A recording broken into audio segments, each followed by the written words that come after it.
And let us dive deep into another beautiful work of John Keats Lamia, which is the bleakest one. As John Keats asks the hardest question here: what if the world refuses to let you keep the illusion?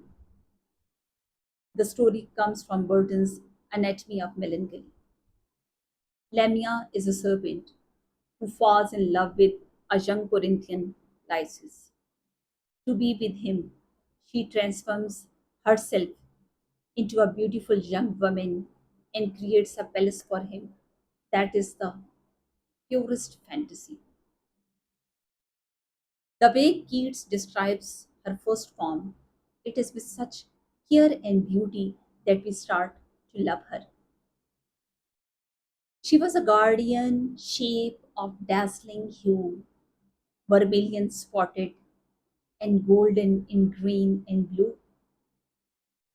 The palace she creates for him is a beautiful work of art, a silver silent palace, a world of its own, grand in beauty, veiled in magic, ruled by love, where time stood still. For a while they live in perfect happiness, in a little heaven of their own, shut away from the outer sight. They don't have to care for anything else or anything outside. Both of them have so much love and contentment for each other, and they rule their own kingdom of love.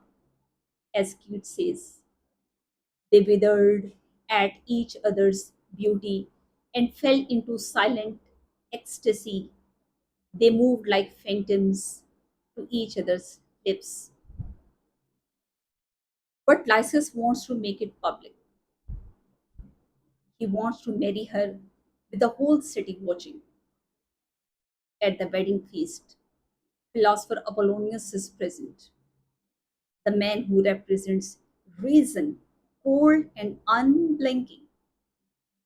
The moment he looks at Lamia, he sees through her.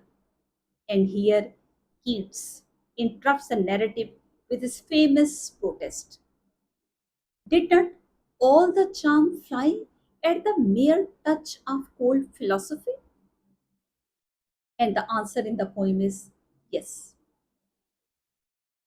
Apollonius fixes his gaze at Lamia and she withers. She vanishes and Lysias drops dead on the spot. The tragedy is not only that they just die, but the tragedy is that the ideal can never withstand testing and scrutiny.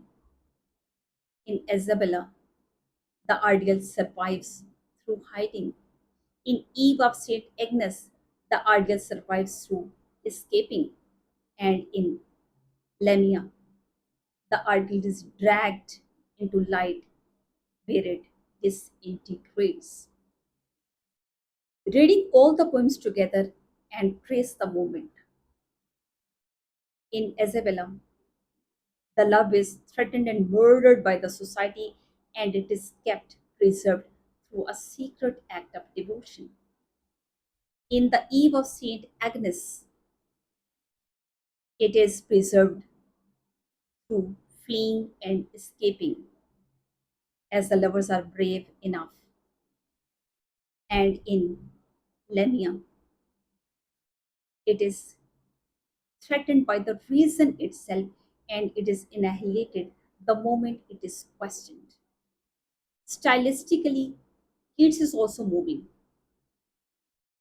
Isabella and the Eve of St. Agnes, they are written in Spenserian stanzas, allow the lush descriptions and with slow musical tracing, while Lamia is written in heroic couplets with sharp and argumentative details. And this is the poem that is about a debate and about philosophy versus imagination. All the three poems are drenched in sensuous imagery. As Keats says, that senses are the proof of beauty. Maybe he wants us to taste the syrups, to smell basil, and to feel the moonlight touching the skin. All three are set in medieval and classical setting. What Keats is actually saying in these poems? Well, I believe he is testing his own famous line, beauty is truth, truth, beauty. Isabella suggests that truth must be hidden to stay beautiful. The Eve of St. Agnes suggests that beauty can create its own truth if for a while you are brave enough. And the third one, Lamia, suggests that truth in the form of reason kills beauty. None of them give us the final answer. However, it's not only that they are the beautiful romances, but they are the Keats arguing with his own self that the imagination that he trusted so completely can exist in this bitter, cruel world. And in that argument, he created the most beautiful poems for English literature. Thank you.